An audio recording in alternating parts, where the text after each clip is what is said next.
Vamos começar com uma oração?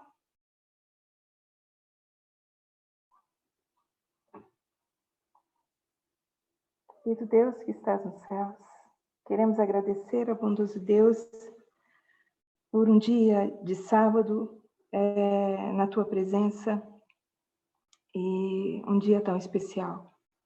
Queremos pedir uma bênção sobre cada um de nós, para que nós possamos ser tocados por aquilo que o teu Santo Espírito nos ensina e que nada nos tire a atenção, mas que nós possamos estar na mesma página que o Senhor. Nós te pedimos e agradecemos em nome e por amor de Jesus. Amém. Então, hoje a gente vai falar sobre um tema que a TES traz, que são as ovelhas ninja. E ela faz um resumo breve de todo o período que vem desde o Touro Apis até protestantismo dividido, destruindo a idolatria, até chegar ao protestantismo dividido. Então, a gente vai começar fazendo um resumo breve, bem breve, porque é algo que a gente já está vendo há um tempo e que está sendo sempre resumido, repetido, para que nós possamos estar nos sentir inseridos nisso, que nós possamos compreender realmente a importância de tudo isso para a nossa salvação. Então, eu vou começar com a gente falando que tudo começa na história do Touro Apis, e a gente tem Egito, Babilônia, Roma. A gente sabe que no Israel antigo eles estão em escuridão, cativeiro, e ali eles perdem a guarda do sábado. A gente sabe que quando termina esse período dos 400 anos de escravidão, Deus levanta um libertador, que no caso é Moisés, e essa seria, então, a linha alfa, o início do alfa, na verdade. Eles passam por Babilônia, e a gente sabe que eles saem das nações pagãs. Eles passam por Babilônia, e aqui eles deixam de adorar os ídolos. E nesse período, eles têm problemas com o querer um rei. E a mentalidade humana de como seria esse rei. Então, isso torna impossível que eles possam entender e compreender quem é o libertador. Então, quando chega em Babilônia, eles aqui adoram imagem e têm as características do rei que eles acham que é o rei que eles esperam. E aqui eles deixam de adorar esses ídolos. Então, aqui, eles não têm mais adoração a ídolos. Mas quando a gente chega em Roma, eles ainda esperam por um rei com as características que eles imaginaram, que eles criaram.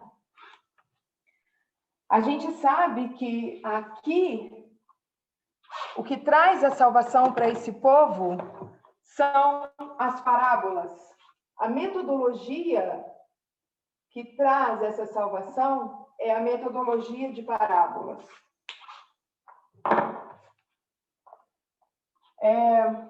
A gente sabe que aqui eles estão em escuridão, cativeiro, e eles perderam o sábado.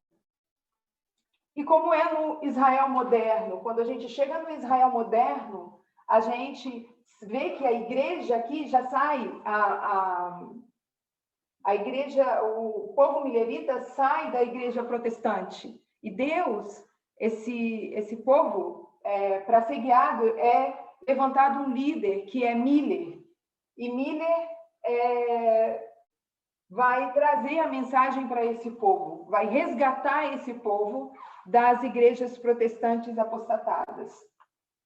Depois a gente tem 1888, e aqui a gente sabe que é a história de falha, depois sucesso, e a gente tem a história, a linha dos 144 mil. E a gente sabe que essas histórias, se a gente não for capaz de compreender, eu vou mudar a minha colocação, para a gente compreender a nossa linha, a gente precisa entender a linha do Israel antigo. Mas a gente tem que lembrar que é importantíssimo também, é fundamental, que a gente também entenda o início da linha do Israel moderno, o início do Israel moderno, na verdade. A gente precisa entender o início do Israel moderno para a gente também entender a nossa linha, a linha dos 144 mil.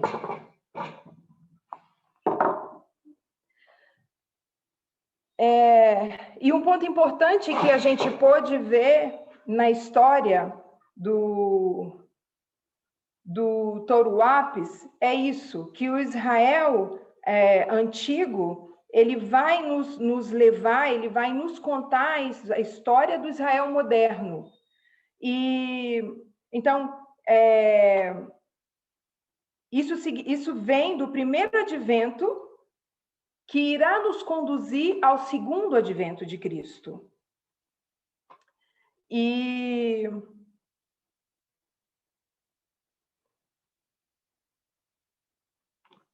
uma coisa, talvez deixe isso mais claro para a gente. O que acontece para eles lá é exatamente, na linha milerita, é exatamente o que vai acontecer para nós aqui. Então, a gente tem que compreender isso, entender isso. E vai haver um paralelo também, a gente vai fazer esse paralelo nessa trajetória. E tudo isso através do que estava acontecendo no início do Israel moderno, que é a linha milerita. Então, o que acontecer lá, a gente vai esperar que aconteça no nosso próprio tempo hoje.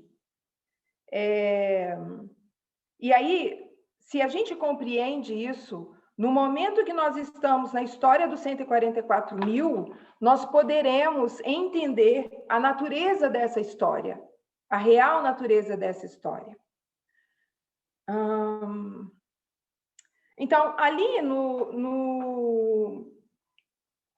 no Israel antigo e o Israel moderno, quando a gente faz esse paralelo, a gente pode lembrar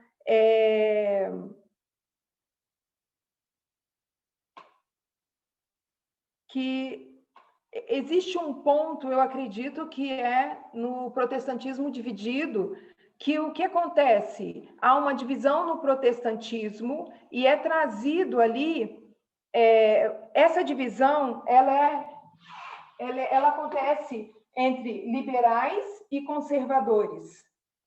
E a gente sabe que a gente está falando de um período crucial, um período, um ponto de virada que a Tess traz para a gente, que tem a ver com Jedediah Moss, que traz as teorias de conspirações,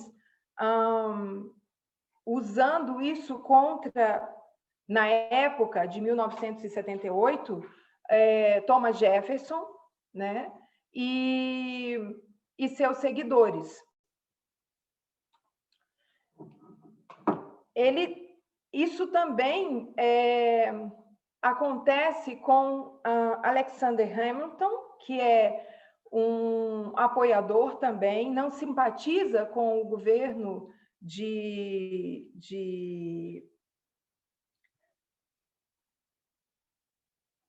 Preciso lembrar o nome do presidente desse período.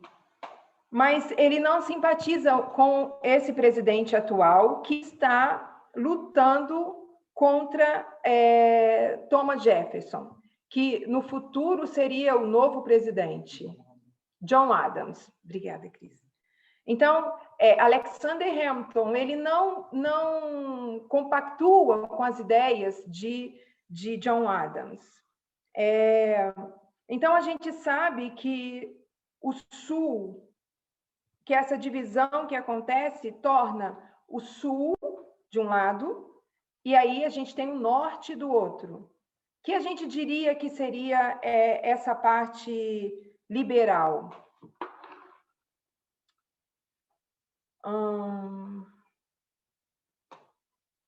Esse conservadorismo, ele está predominantemente mais no Sul.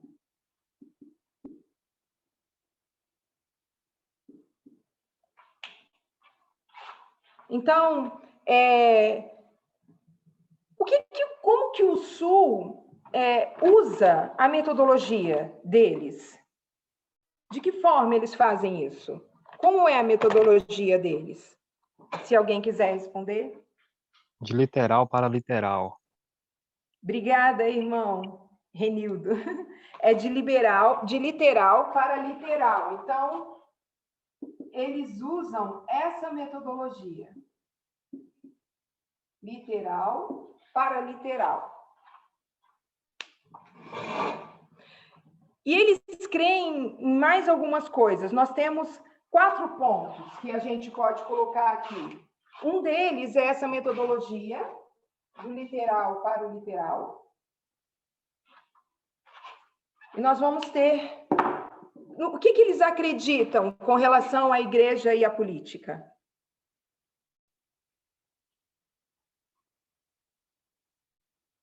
Bom, lá no início, com esse pensamento, com essa metodologia, eles creem que a América ela é uma nação cristã, certo? Então, eles entendem que precisa haver uma união da igreja com o Estado.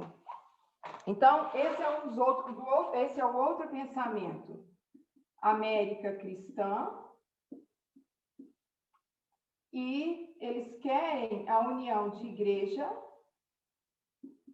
eles unem, né? Eles já fazem, eles não querem, eles pregam isso. A outra são as teorias de conspirações.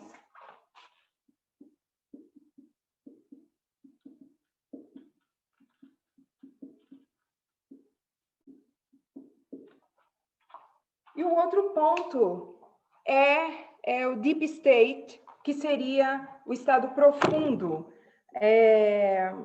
que é o que eles chamam de algo satânico.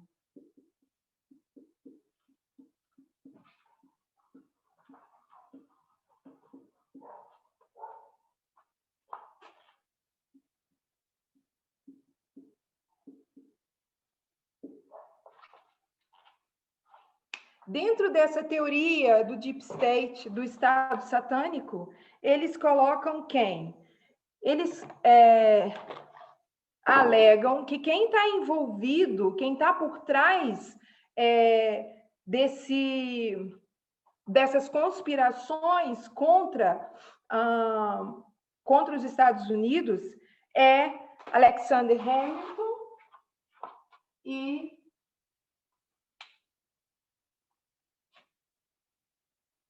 Thomas Jefferson.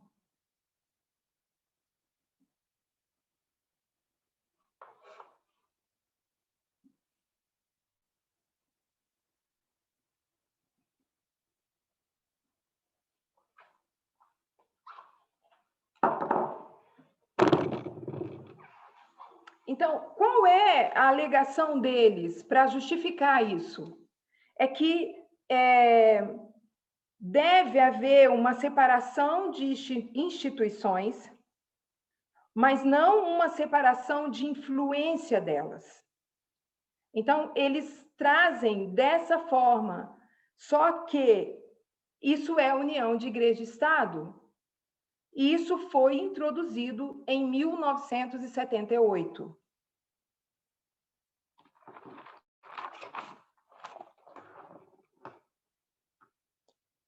Então, essa alegação traz a teoria de que Thomas Jefferson e seus seguidores, eles controlavam, eles tinham uma sociedade secreta através da qual eles controlavam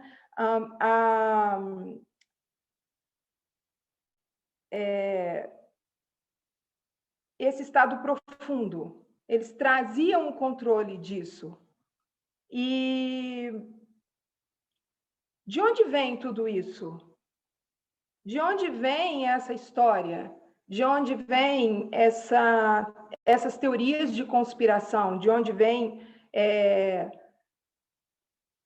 essa alegação desses conservadores?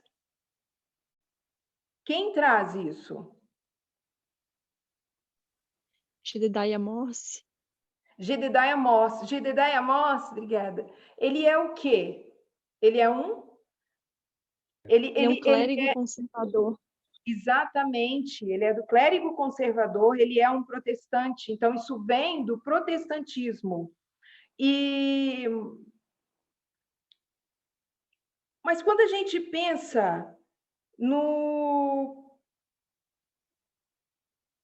na escravidão e no desfecho que tem a escravidão nesse período, e que nos leva para 1888, a quem nós vamos atribuir a culpa, a responsabilidade de ter trazido e criado esse problema? Os protestantes do Sul ou do Norte? Eu vou explicar um pouco para a gente entender melhor, e aí eu vou agora no texto. E o que acontece é que, em 1863, o Sul ou o Norte, ele formou a Sociedade Nacional da Reforma. E a gente vai entender que essa formação foi feita pelo Norte. Quando a gente imagina que os conservadores são do Sul e que os liberais são do Norte, a gente pode imaginar que o Norte não traria esse prejuízo. Mas isso veio do Norte, exatamente. Isso começou com o Norte. E a gente vai entender um pouquinho de que forma isso aconteceu. Então,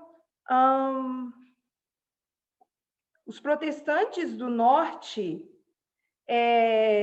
eles queriam associar que o liberalismo, naquela época, que em 1863, o liberalismo, ele seria responsável, na verdade, por levar essa situação até 1888. Então, a questão é que isso não é tão fácil assim de entender, não é simples assim de entender, mas tem uma participação do Norte? Tem. A gente sabe que é o período, em 1844, é um período onde tem as eleições, vai haver as eleições, um dos candidatos ele é assassinado, e aí quem ganha as eleições agora é Thomas Jefferson. Então, a gente pode ir para entender esse ponto de 1844 para o grande conflito 389.1.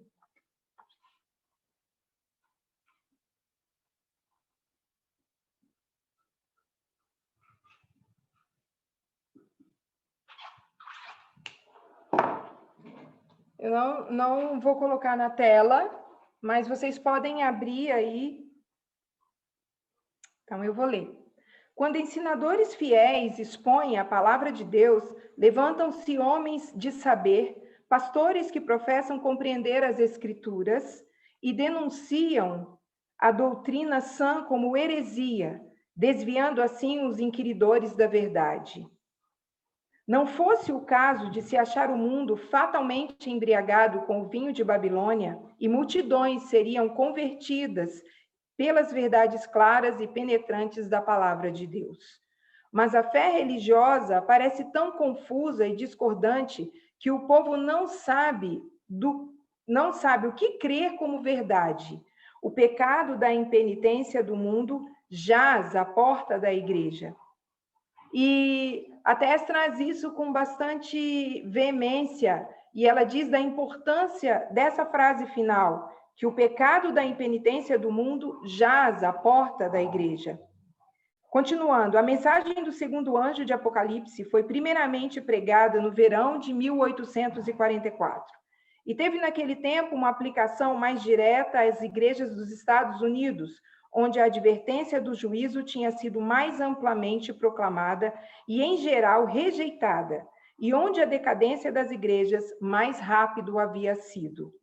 A mensagem do segundo anjo, porém, não alcançou o completo cumprimento em 1844. As igrejas experimentaram, então, uma queda moral, em consequência de recusarem a luz da mensagem do advento. Mas essa queda não foi completa. Então, eu paro aqui nesse texto, e nesse texto, o que Ellen White está fazendo? Ela está explicando o que está acontecendo no período de 1844. Ela está explicando o que está acontecendo com a igreja protestante nesse período. Alguém escreveu aí? Deixa eu dar uma olhada.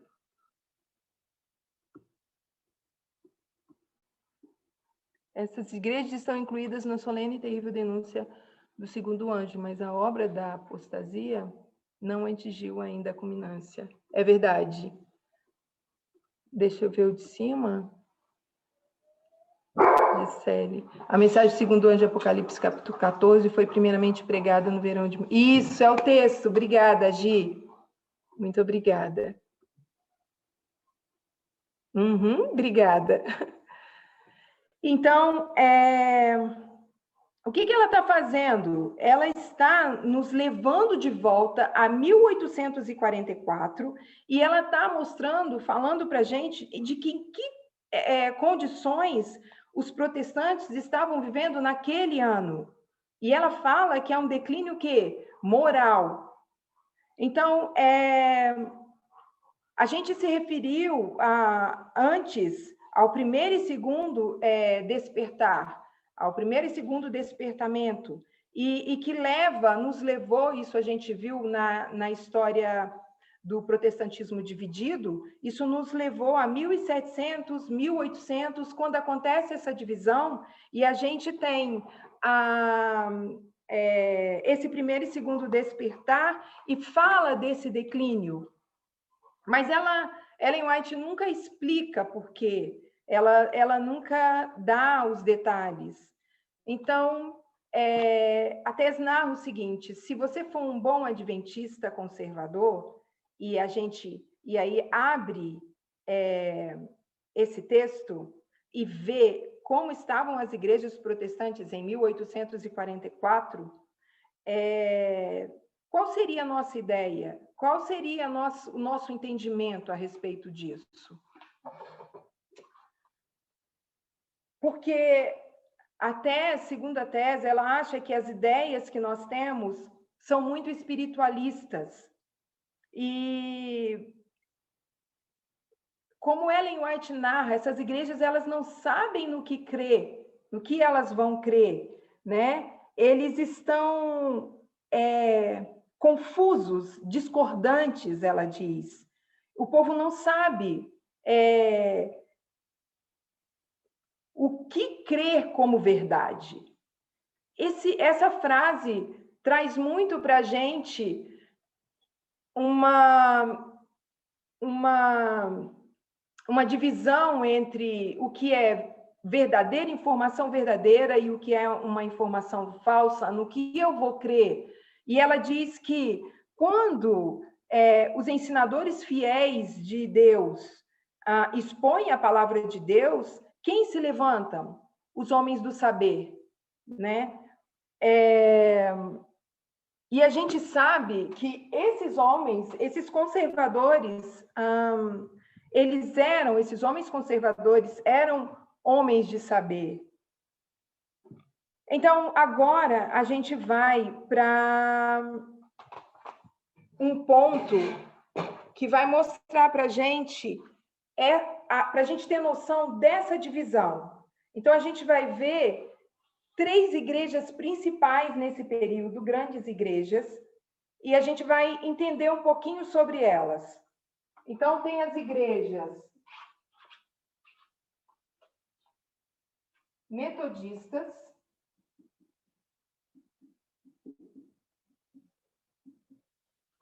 batistas,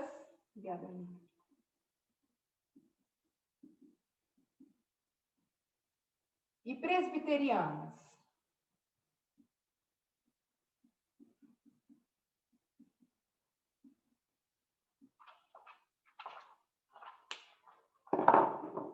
Então, quando a gente chega na Igreja Batista,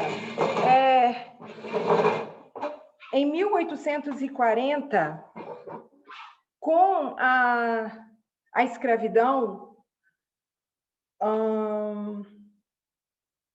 a relação entre o norte e o sul continua dizendo que eles não vão deixar de apoiar aqueles da Igreja Batista, aqueles cristãos que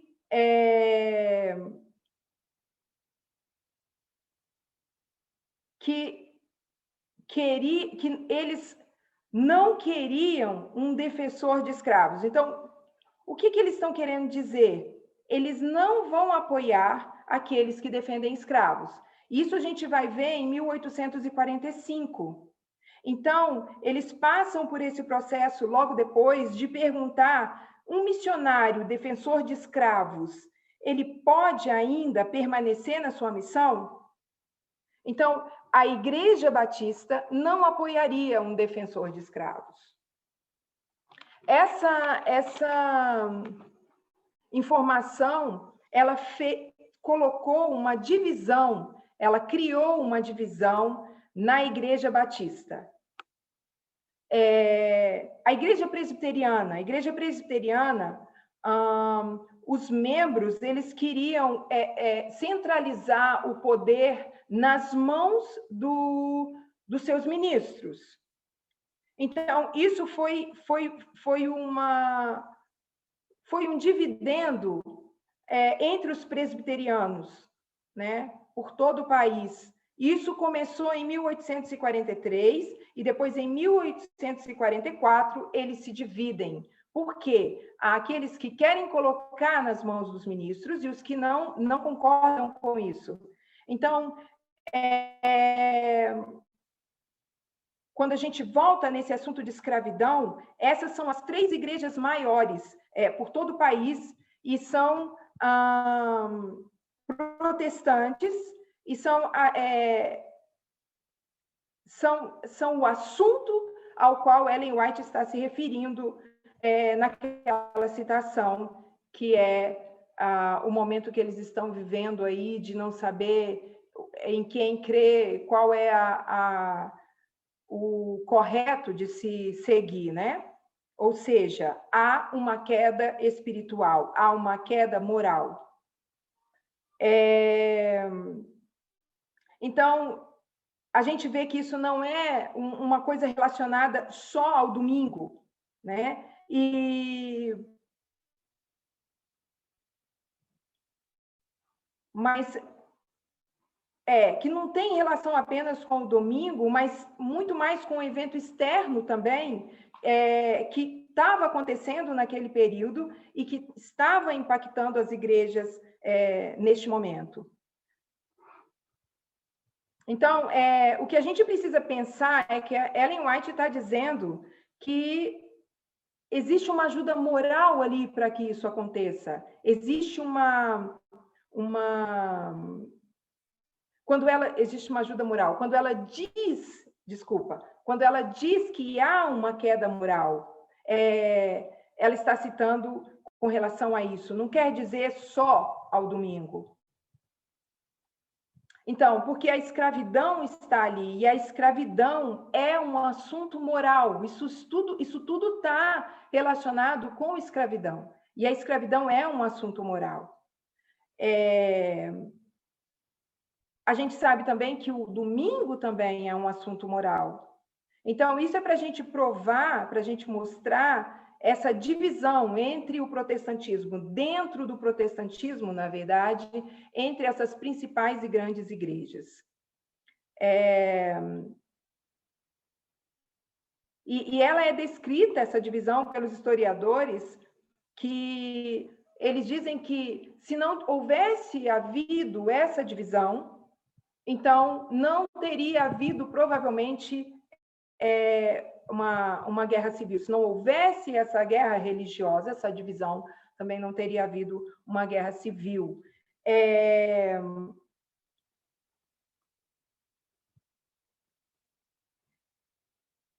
Eu acredito, eu vou ver no texto, mas na Igreja Batista, a igreja decide numa convenção geral punir um pastor por causa disso. Isso também culmina nessa divisão. Voltando a esses dois ramos que a gente viu, essas duas divisões, então, a gente vai ver as principais características. Eu acho que já coloquei. Já. Nós vimos as principais características, que são olhar do literal para o literal, a união de Estado, Igreja e Estado, teorias de conspiração e o Estado profundo. Então, a gente vai falar um pouquinho... Vamos falar um pouquinho sobre teorias de conspiração.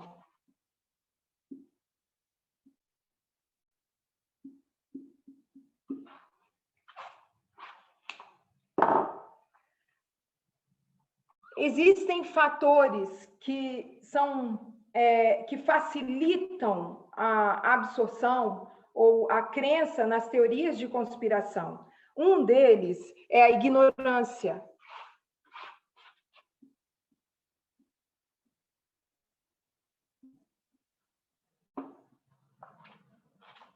E isso não abona ninguém, porque quando eu tenho ignorância sobre determinado assunto, então eu preciso buscar entender esse assunto, estudar sobre esse assunto, para que agora eu não tenha mais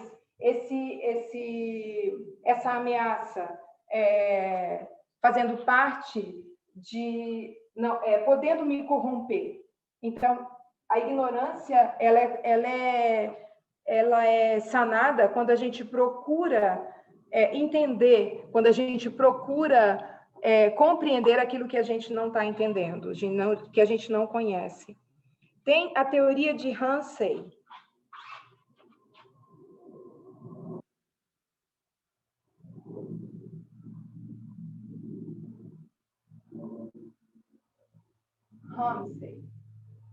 Teoria de Ramsey.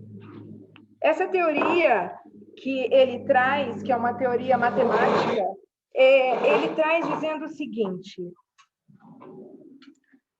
Vou dar um exemplo. É um princípio que diz que uma data ou uma pequena informação é uma informação que pode ser real. Um exemplo.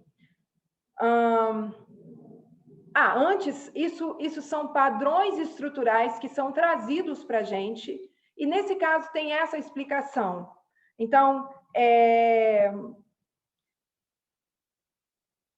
que tudo tem um padrão estrutural.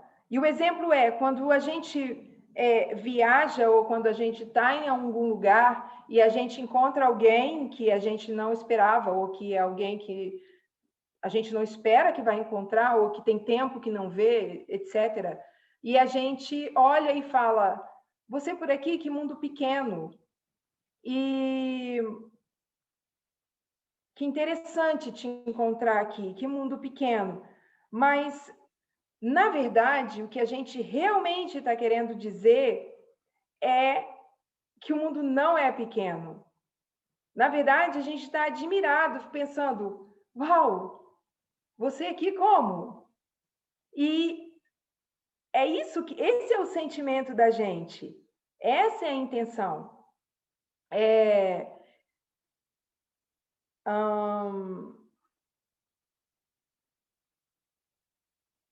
E não a intenção é dizer, quando a gente fala essa frase, a gente quer dizer que estranho a gente está se encontrando aqui. Alguém se identifica com isso? E quando a gente pensa sobre esse assunto, a gente vê que isso nos faz dar conta de... Será que é assim tão estranho você encontrar alguém que você conhece num lugar grande? Isso é estranho?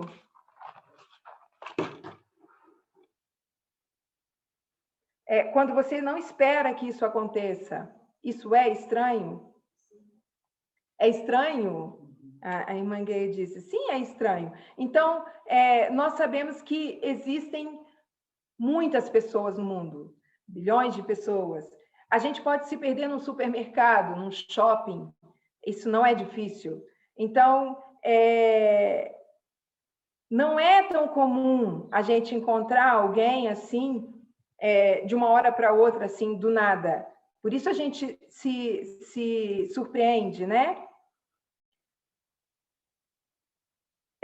E eu acho que até diz que, na verdade, a gente quer dizer, é bem estranho te encontrar aqui. E eu assumo da mesma forma, eu entendo. Ela quer ensinar que não tem nada de estranho, tá? Ela quer ensinar e que uma grande porcentagem dessas possibilidades, se a gente pensa em quantidade de pessoas que existem na Terra, isso, matemáticos de Hansen, isso não é uma coisa estranha, isso está dentro de padrões que são coincidências matemáticas, eventos inesperados, mas que perfeitamente normais. Ou seja, ele diz que isso é normal quando nos parece estranho. Isso é normal, mesmo que para nós pareça estranho. Então, essa é uma das razões que poderiam nos levar a sermos atraídos, influenciados por essas teorias de conspiração, tá? Então, a gente vai agora para duas frases que Hansen traz, que são aqui, por quê? Duas palavras, por quê? E quanto tempo eu tenho, Cris, fazendo um favor? Faltam ainda 10 minutos. Tá. Por quê? E poderia ser.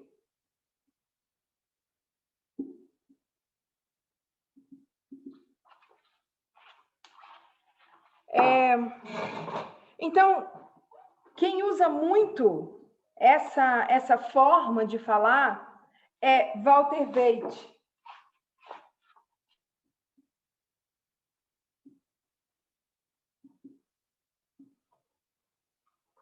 Ele usa muito essa forma de falar.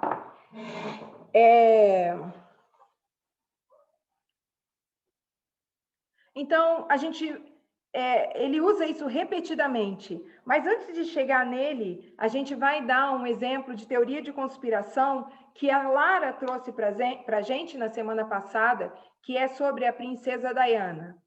Então, ela demora 1h e 1 minuto para chegar no hospital, quando...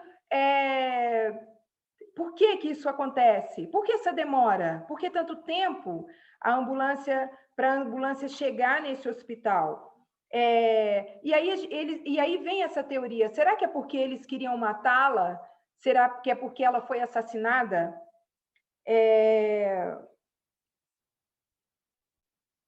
Então, a gente está falando de teorias de conspirações diferentes e que nos direcionam para essas duas metodologias nessas palavras, que é por quê?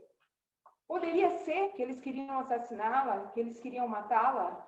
Por que a ambulância demorou tanto? Isso causa dúvida. Então,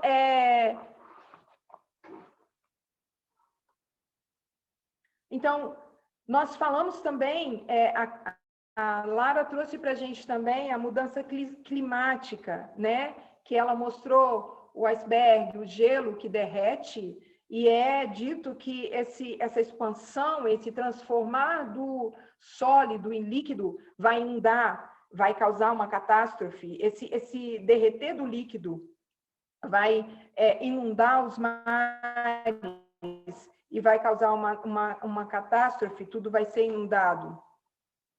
Então, as pessoas podem trazer para a gente uma parte da informação, e trazendo uma parte, pode ser que essa parte tenha algo de verdadeiro, mas vai ser unido a ela algo de falso, porque para ela se transformar numa teoria de conspiração, ela precisa ter esses componentes. Essas meias-verdades é o que pode nos fazer crer. E a gente vai crer se a gente ainda estiver na ignorância com relação a esse assunto. Eu vou pular um pouquinho para dar tempo da gente falar mais um pouquinho e eu terminar, mas a gente vai falar rapidinho de Hillary Clinton, que é uma imagem que tem dela estremecendo quando ela... na verdade, não dizem o que dizem que ela tem epilepsia, que ela não pode vencer as eleições. Isso, o Cris está falando aqui para mim. Ela bebe algo muito gelado e ela estremece com o gelo, com o frio daquilo. E eles cortam essa parte e mostram só ela estremecendo. Então, eles dizem que ela não é uma pessoa certa traz essa dúvida de que ela é uma pessoa que está doente, ela está tendo um ataque de epilepsia, né? E a gente sabe que ela está viva até hoje. Então, isso foi uma teoria de conspiração que diz... poderia ser que ela está tendo um ataque epilético, poderia ser que ela está morrendo. E a gente chega no Obama, e Obama eu acho que é um dos pontos mais interessantes, que está ligado ao segundo nome dele, que é Hussein, e seria também o segundo nome, eu acho que é o segundo nome, de um dos mártires, né, muçulmanos, que é Hussein. E o que acontece nesse desfecho como uma teoria de conspiração contra Obama? Então, o que eles dizem? Obama estudou numa escola muçulmana, ele foi mandado para essa escola. O seu avô era muçulmano, o seu pai era muçulmano, e nessa escola não tinha só muçulmanos, né? Isso não implica de que Obama é pendente para alguma religião muçulmana, etc., ou que ele fosse muçulmano. A escola que ele estudou, nada mais, nada menos, era uma escola inclusiva. Ela era uma escola muçulmana que aceitava todas as pessoas, né? E tinha alunos muçulmanos, professores muçulmanos. Mas isso é trazido para a eleição de Obama e é dito, por que ele é tão bonzinho com o Irã? Por que ele é tão suave com o Irã? E aí a teoria começa a crescer dizendo, por que ele não dá aquele suporte total para a Arábia Saudita como os Estados Unidos dá? Né? Por que Obama não está dando esse suporte total? Então, onde está aquele apoio integral que a Arábia Saudita sempre recebeu? Isso, a pergunta. Né? Qual é o pacto nuclear que ele tem com o Irã? E as teorias vão surgindo. O que ele tem a ver com esse acordo? Porque ele está tentando um acordo. Por que ele não está fazendo o que já era padrão dos Estados Unidos fazer e dá para a Arábia Saudita esse poder duro que ela tem, reforçar esse poder duro que ela tem contra o Irã? Bom, então, a gente pode ir mais adiante, porque a gente pode ver que um ministro, já que um ministro diz que Obama ele não era só muçulmano, ele era também um xiita. É interessante, porque o problema é que, com a divulgação da morte de Saddam Hussein, eles foram obrigados a substituir Hussein por um outro governo iraquiano. Mas a questão é esse novo governo, ele será sunita ou xiita, né? E aí eles colocam Obama como sendo um xiita. E a Arábia Saudita e o Irã e alguns outros países interessados em tentar influenciar o governo, influenciar o governo do Irã, eles iriam favorecer o sunismo, né? Eles iriam favorecer o sunismo ou os xiitas? Essa é a dúvida, na verdade, da Arábia Saudita. Então, esse debate que dividiu o Irã, essa teoria trazida e esse debate divide o Irã. Então, em outras palavras, será que o Irã vai ficar do lado será que o Irã vai ficar do lado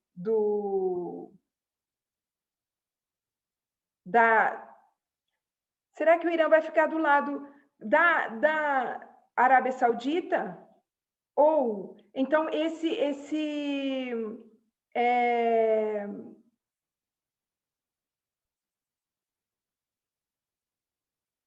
esse debate, ele destruiu, ele dividiu, então, o Irã. A gente sabe que Hussein é um líder no ramo xiita, então se faz uma conexão entre isso e o nome de Obama.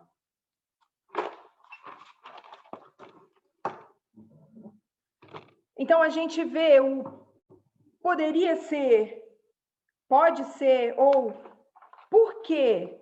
Né? A gente vê essas perguntas. A gente fala de Walter Waite, mas quando Walter Waite ele fala sobre isso, ele usa muito o porquê, ou poderia ser. Então, o que Walter Waite faz? Ele diz que a Síria, por que a Síria é um país... Por que a Síria é destruída? A Síria já é destruída. Por que a Síria teria sido destruída ou coisa parecida? Ela já é uma bagunça, ela já é um lugar desorganizado. E nós estamos vendo esses ataques terroristas de 11 de setembro, mas isso não é terrorismo. Isso é terrorismo. Walter Waite traz isso. Não há uma ameaça terrorista, porque a Síria já é uma bagunça, a Síria já está em completo caos.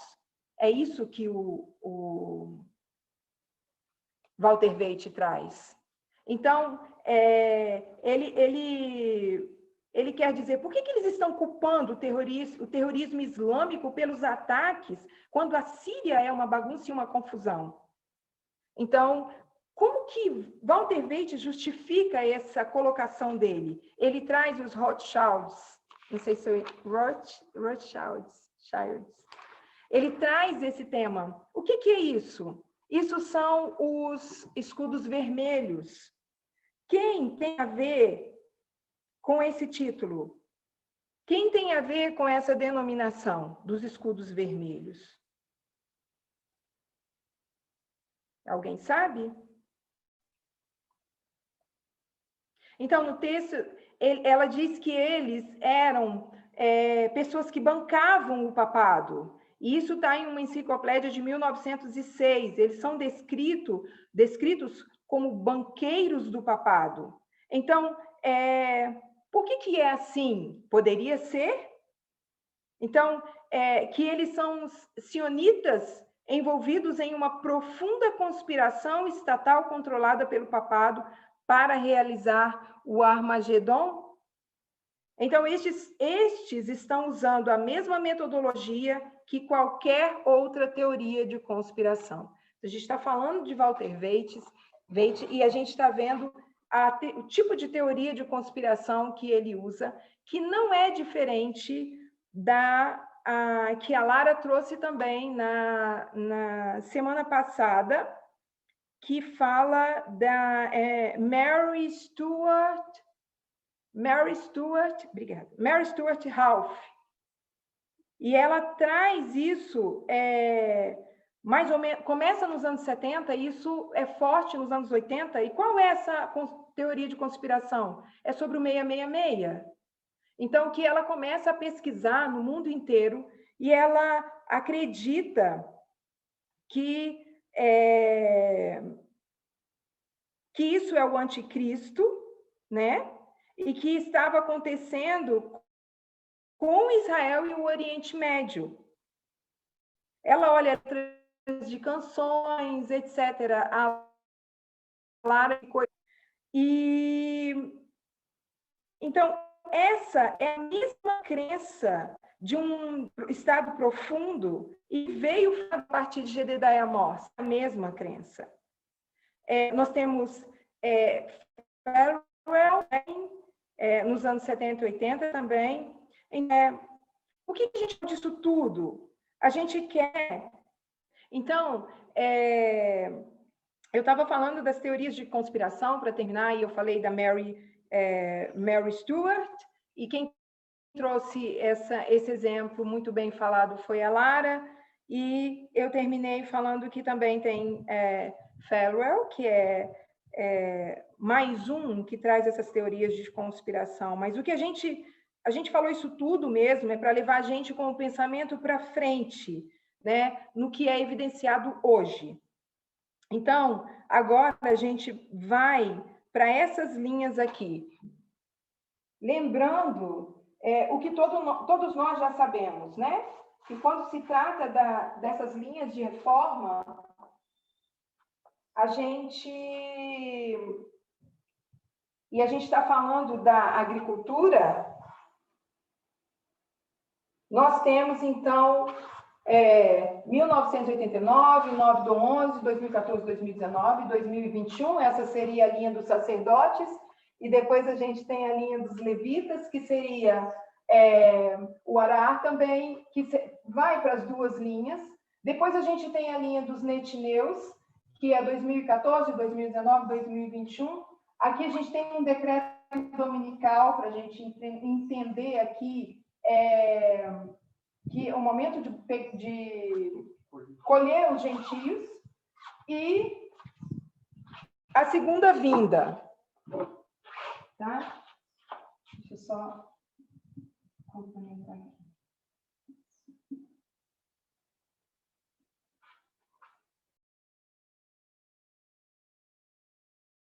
Então,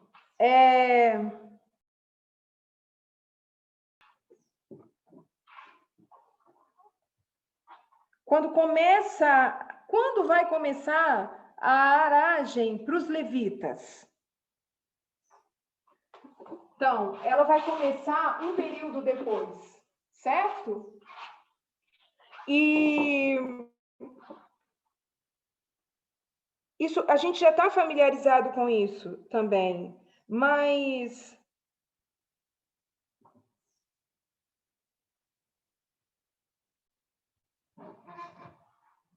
então, primeiro os sacerdotes, depois os levitas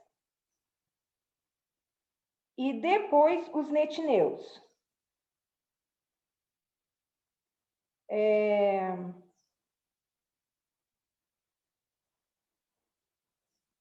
E o mundo. Isso a gente sabe, a gente vê claramente durante a história do fim do Israel antigo, quando os discípulos são chamados e então eles voltam para a igreja no Pentecostes. Depois, em 34 depois de Cristo, eles vão para o mundo. Quando eles vão para o mundo, nós vamos para os gentios. Então, a gente tem a história essa é a história da lei dominical e só para a gente recordar, para a gente lembrar,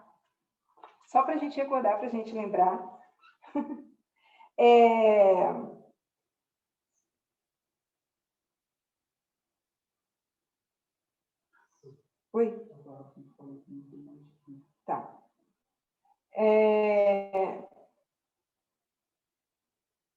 Bom, eu não tenho mais tempo, então essas linhas a gente já conhece. Eu vou então finalizar falando que nós não vamos colher os netineus, nós não vamos nós vamos só apenas colher os netineus, tá? Quem vai preparar os netineus vai ser o quê? A mídia. Obrigada, Gui. A mídia vai preparar os netineus. E em que eles vão crer? Eles vão ter quais fontes de informação? Eles vão ter duas fontes de informação. Então, o que vai prepará-los é a mídia. O que vai prepará-los são as informações que eles vão receber. E eles vão escolher a informação certa, a informação errada. Aqueles que vão ser colhidos por nós têm que escolher a informação certa. Eu acredito que tudo isso, só para finalizar, isso tudo leva a gente a entender que as teorias de conspiração são fundamentais para nos colocar fora da mensagem, ou se a gente não está em ignorância, se a gente compreende isso aqui, que a tese tem ensinado tanto para a gente, que é o Israel antigo e o Israel moderno, a gente não vai crer nessas teorias. Então, eu acho que a mesma coisa vai acontecer com os netineus. Eles vão precisar das informações externas para estarem preparados para essa colheita. Vamos terminar com uma oração?